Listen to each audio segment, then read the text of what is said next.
functional automaton. Some things never change as we head back to the beginning in the all-new Mighty Morphin Zyurangers.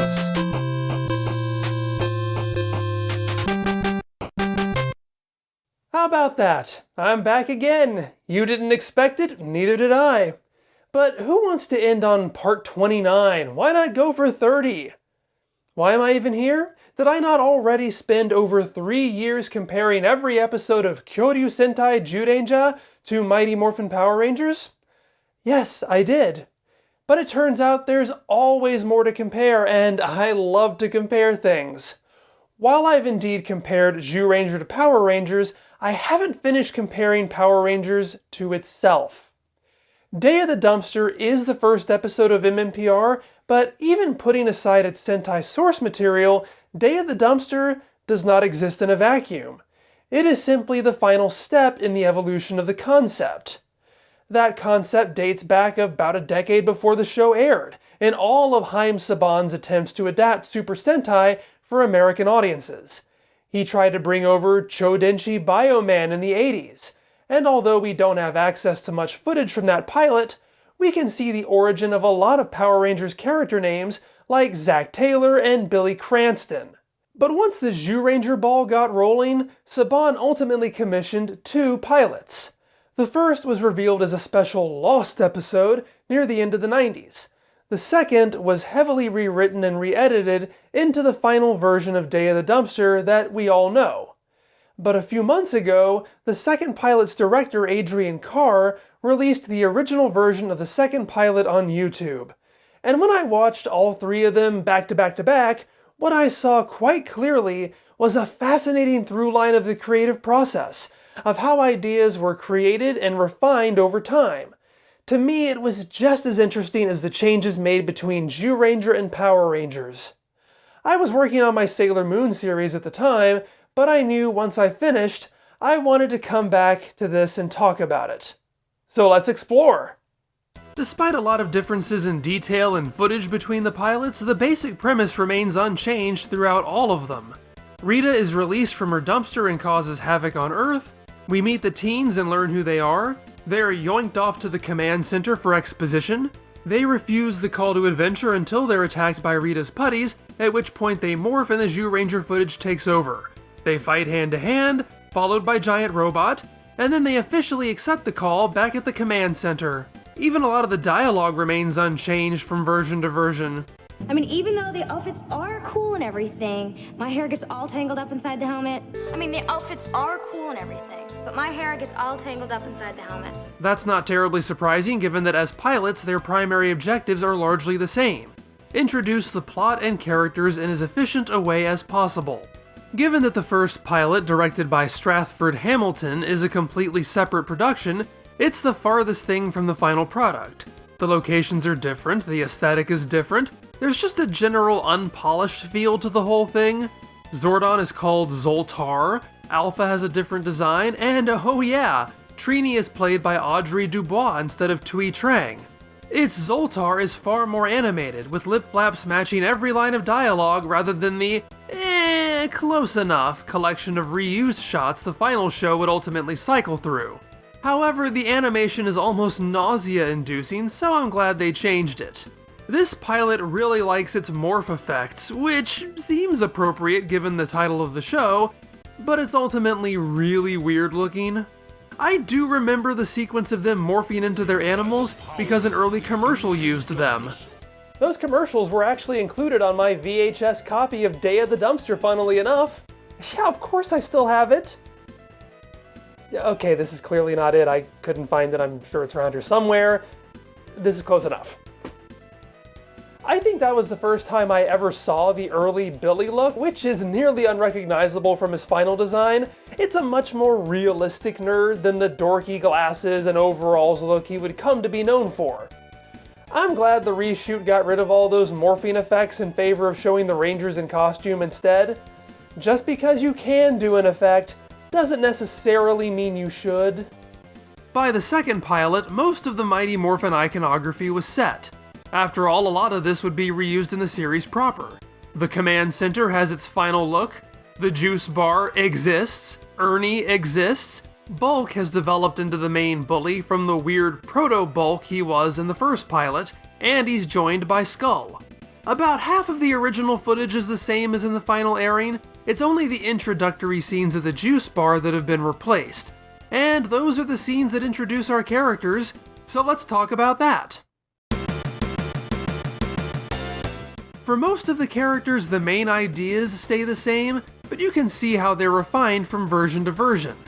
For example, the first pilot introduces Billy by having him spew a bunch of technobabble about bowling to Trini.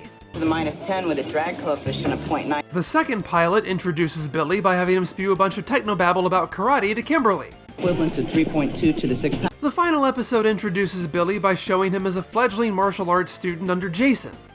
We'll get back to that in a minute. All of those are pretty solid and show they had a good handle on the character from the very beginning. After all, it's not too hard to show off a stereotypical genius nerd. It's a stock archetype that really needs no introduction.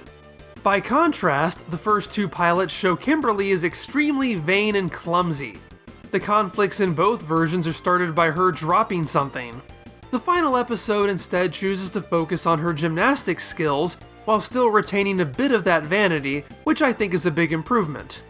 I'd say the only character to suffer along this trajectory is Zack. Yeah, right, and I'm a Ninja Turtle. And even that's not by much. The first two pilots both establish Zack as a prankster, devoting a moment to him rattling Jason in the middle of concentrating. The final version doesn't have an equivalent to this, instead introducing him sparring with Jason. It gets across that he's a competent fighter, which is good, but since Jason gets far more focus with that, Zack comes across as a guy who's a fighter but not as good as Jason.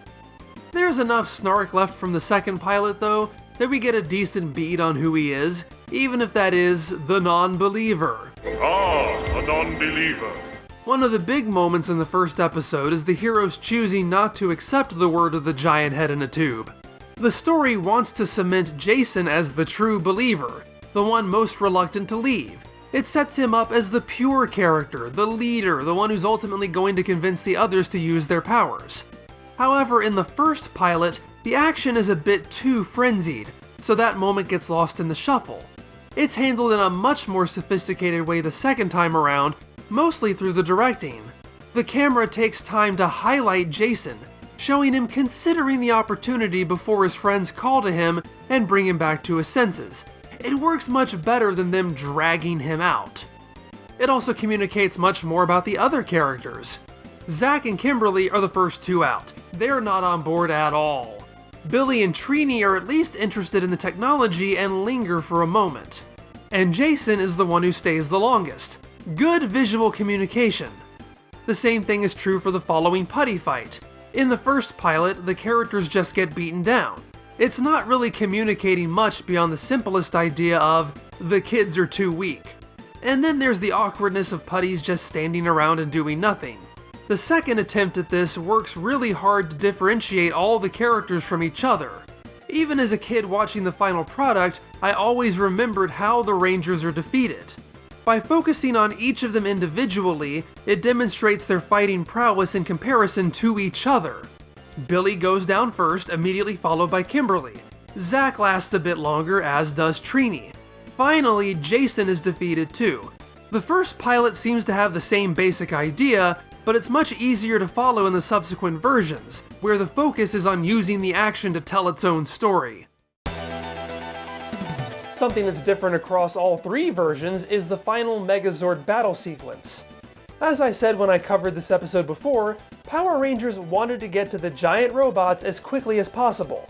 It's that pilot mentality of introducing all the core concepts. They clearly weren't interested in Zyurangers' space shuttle kids, nor its slow introduction of powers over the course of several episodes. And following the path from the pilots, it's obvious that mindset was consistent from the very beginning. They just weren't sure what to replace the Zyuranger sequences with. Ultimately, they cobbled together footage of the Megazord fighting Goldar, but that wasn't their first choice. In the first pilot, they did a fairly straight cut and paste job from Daijujin's very first fight against Grifazar and Dora Sphinx from Zyuranger episode 6. However, rather than Dora Sphinx or even King Sphinx, as it would be called in the actual show, in the pilot he's called Fly Guy. Fly Guy? Weird choice of a name for an obviously Sphinx-like monster. And Gryffazar isn't Goldar, but Flydar. They all love to fly. The second pilot scraps that completely and uses the fight against Dora Chimera, renaming him Two-Faced Terror. This is a very odd choice given that Dora Chimera is from near the end of Zyuranger. Working in its favor is that it's a very distinctive fight, using inclement weather, featuring a bad guy using a comedic weapon, and showing the Megazord encased in snow. But it's not a very representative fight. That is to say, it doesn't serve as a good generic example of what to expect from giant robot fights. It's what to expect from a fight near the end of the series when you've exhausted all the usual tropes and are trying something new. I can see why they liked it, but I can also see why they ultimately abandoned it for something more run-of-the-mill. What I find particularly interesting, though, is that when they abandoned it, they really abandoned it. The Dora Chimera episode was never adapted in Season 1's original 40. It wasn't until the Zhu 2 era in 1994 that they finally came back to this one, now calling the monster Gotan. It makes me wonder if this pilot ended up confusing them. Oh, that one? We already did that one, right? We totally put that in a Power Rangers episode already. Ultimately, I do think that the final version of the episode made the right choice by using Goldar instead of a disposable monster. Yeah, it means that the Power Rangers' first outing doesn't actually see them defeat anything, but in terms of an "I'll get you next time" perspective, it sets up the conflict well enough. On top of that, it provides a fight with a fairly standard combat sequence that represents what we'll see from episode to episode, but also one that sets it apart from regular episodes by introducing us to a villain we'll be getting to know for the next few years. What really struck me about the resurfaced pilot, though, is its most significant change compared to what made it to air. Both pilots open with extended fight sequences between the future Rangers and bullies. That concept is almost entirely scrapped in the final version. The amount of violence in the show was certainly something Saban was trying to fine-tune, and it's definitely something that tapered off little by little across the pilot sequences until we got what we saw on TV. For example, the putty fight in the second pilot is pretty much what made it to air, but they ultimately cut out all the hits to the face. And yeah, you can complain about overly sensitive parents and silly puritanism that resulted in this watering down. But there's a lot more to consider than just broadcast standards and the whims of censors. You're trying to establish a tone, a set of rules, and again, who the main characters are. Quite frankly, when I saw the first pilot, I was shocked at just how violent the heroes are. Most of the time we spend getting to know them is watching them beat the crap out of other teenagers. And yeah, those other teens are leather-clad bullies, but it comes across far more as a fight between rival gangs than future heroes standing up for anything. Still, it matches Zoltar's description of them. The most dangerous group of ruthless, underhanded, overbearing, self-absorbed, and over-emotional humans in the air. It certainly doesn't help that the conflict, while an accident, is the Rangers' fault, and none of them seems particularly apologetic about it. It's just a very bad first impression. Oh, I broke my nail! I'm not the only person who thought so.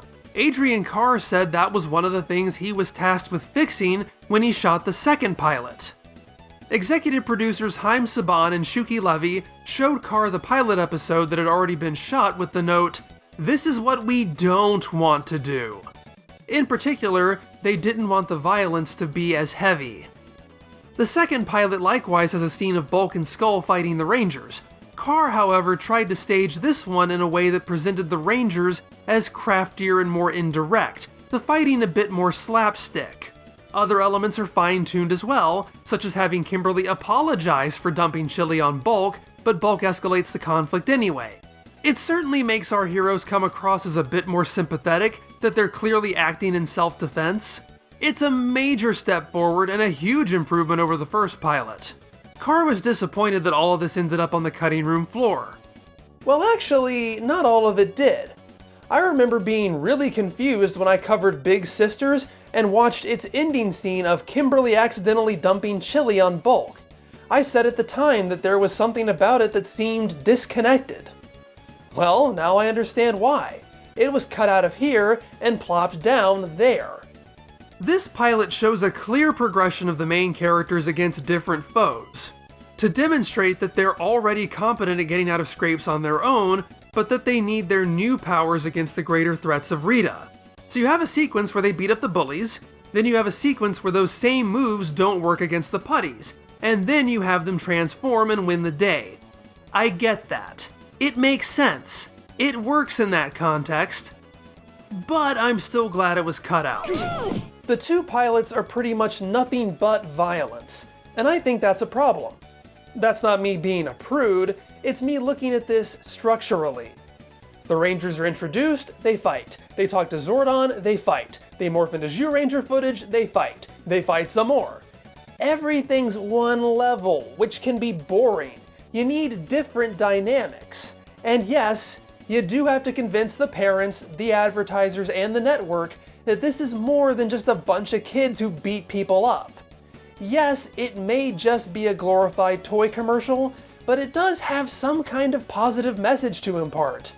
And I don't mean the PSAs. I mean that these characters are good people that we can look up to.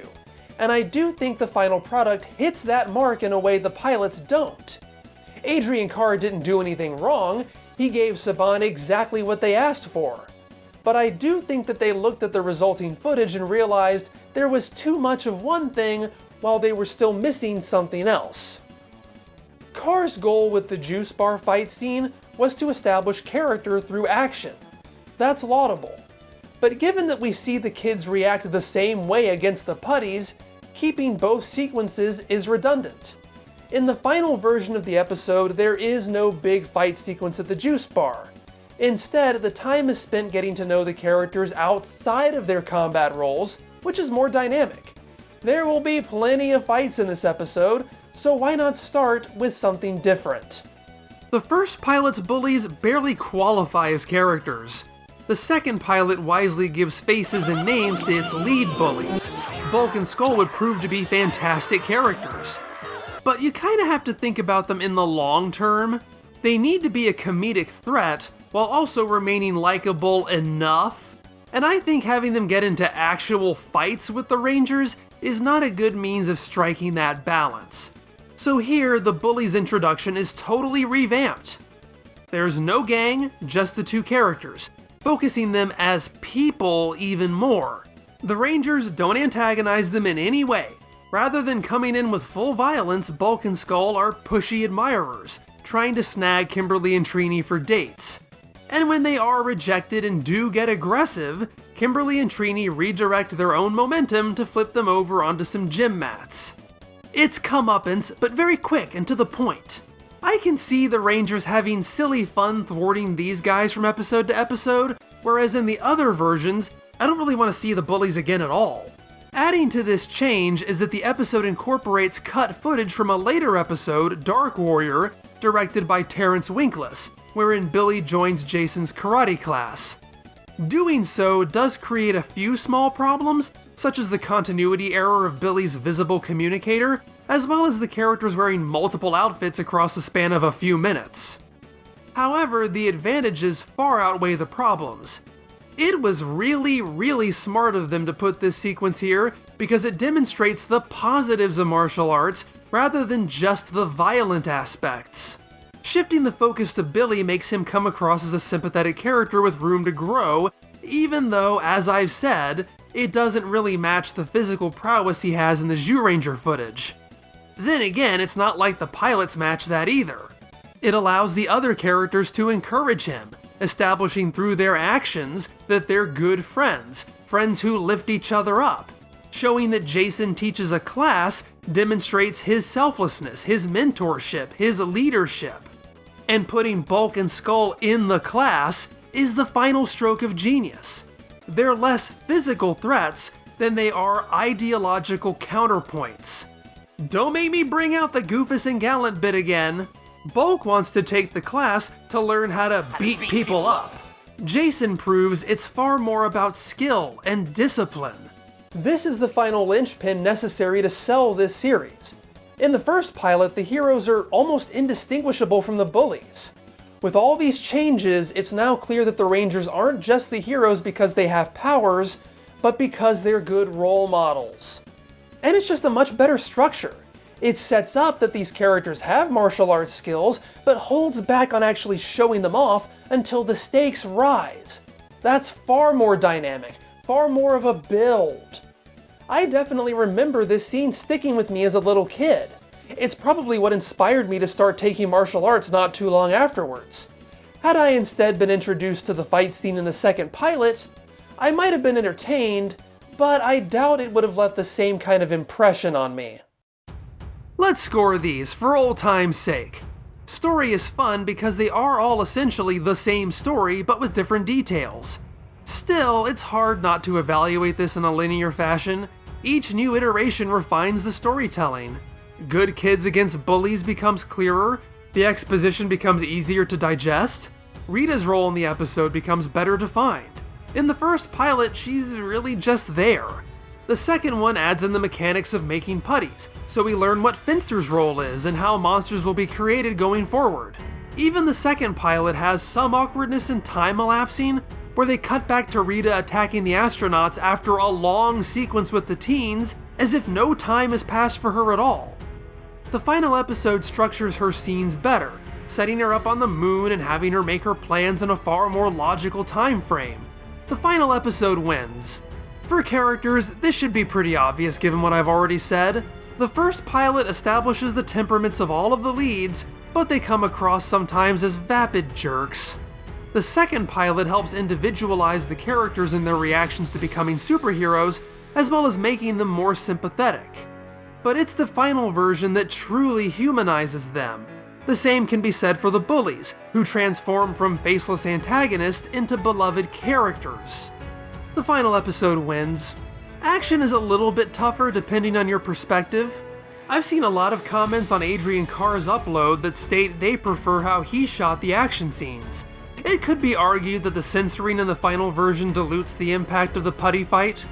The juice bar fight is an impressive bit of choreography, showcasing a nearly unseen situation, that of the Rangers fighting human opponents. Even the first pilot uses the bowling alley to stage a bit of creative action.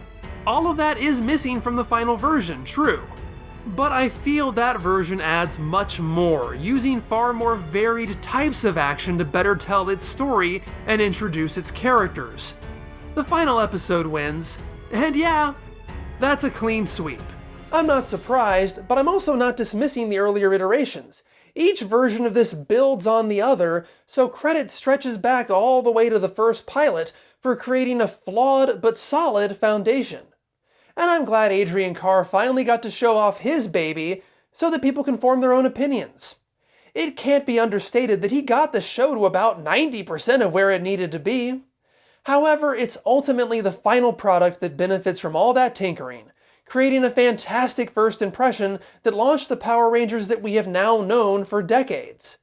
Don't forget that I ended up scoring the final Day of the Dumpster over its Zyuranger counterpart, which certainly didn't end up being the norm. Clearly, it did something right. So, those are the pilots. I loved talking about them. This is why multiple drafts are so important. Never turn in your first draft, kids. This missing link was so vital in seeing how Power Rangers became Power Rangers, so thanks to Adrian Carr for sharing it. It's been fun to dip my toe back into Mighty Morphin Zyurangers. I hope you enjoyed it too. Come on back next time for more Dragon Ball dissection, followed, hopefully, by the return of Donkey Kong dissection. I will see you next time!